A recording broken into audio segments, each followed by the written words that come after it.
le développement, c'est un tout. Le développement, c'est un tout. Et nous considérons que dans la relance du développement de notre pays, arrimé au référentiel des politiques économiques et sociales de notre pays, la filière apicole a un grand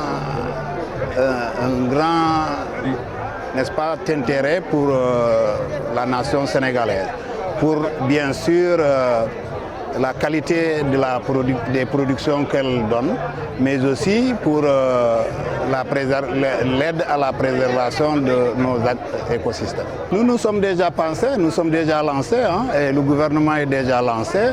Nous avons déjà nommé un directeur au niveau national qui, lui, une de ses missions, ce sera d'apporter la structuration à l'organisation de la filière, commençant par d'abord l'appui à la promotion de la création des entreprises, donc de la formalisation des entreprises de jeunes apiculteurs, et puis les accompagner sur la formation, bien sûr avec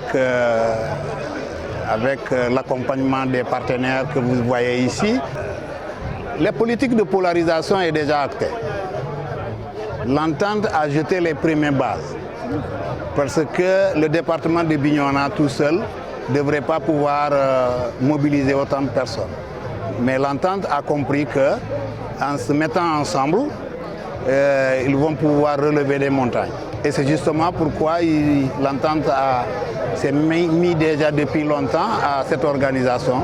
Nous allons les accompagner à l'ouverture pour aller à la couverture du pôle Casamance, pour que les acteurs soient mieux organisés, mieux structurés et pourquoi pas trouver une fédération des producteurs de miel de Casamance. Et cela sera très important pour le gouvernement dans ce sens que nous aurons un bon interlocuteur qui lui pourra porter les politiques en ce domaine au niveau de la base. D'abord, ce congrès est d'initiative de l'entente interdépartementale de Ziguinchor que la région Grand Est a soutenu dans le cadre d'un programme de coopération.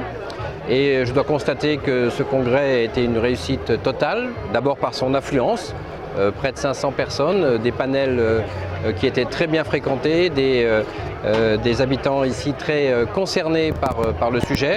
Et on voit bien que l'apiculture et donc le miel casamançais, le miel de Casamance, est un miel tout à fait redoutable par ses performances et que s'ouvre devant lui, en tout cas on l'espère, une belle envolée économique et donc d'importantes retombées économiques pour la région et pour le territoire. Bien, un congrès comme celui-ci, qui est un peu comme une sorte de congrès constitutif, va permettre à la filière de se structurer.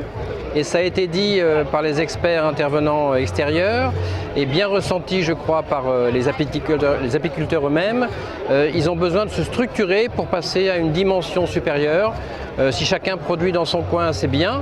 Le miel est de qualité, même de très performant, on l'a vu, par une originalité même dans ses arômes. Mais s'il n'y a pas une professionnalisation, une structuration, eh bien on ne passe pas au stade supérieur qui profite à toute la région, à toute la Casamance et donc au Sénégal. Cette collaboration est déjà un peu ancienne puisqu'elle date de 2009, elle prospère et nous allons la renforcer. D'ailleurs, je profite, accompagné du directeur des services de relations internationales et d'une délégation importante ici, je profite de ce congrès pour justement faire le tour des 3 départements avec lesquels nous avons cette coopération, pour justement aller voir sur le terrain les effets de notre coopération pour la poursuivre, la corriger, la moduler et la rendre encore plus performante.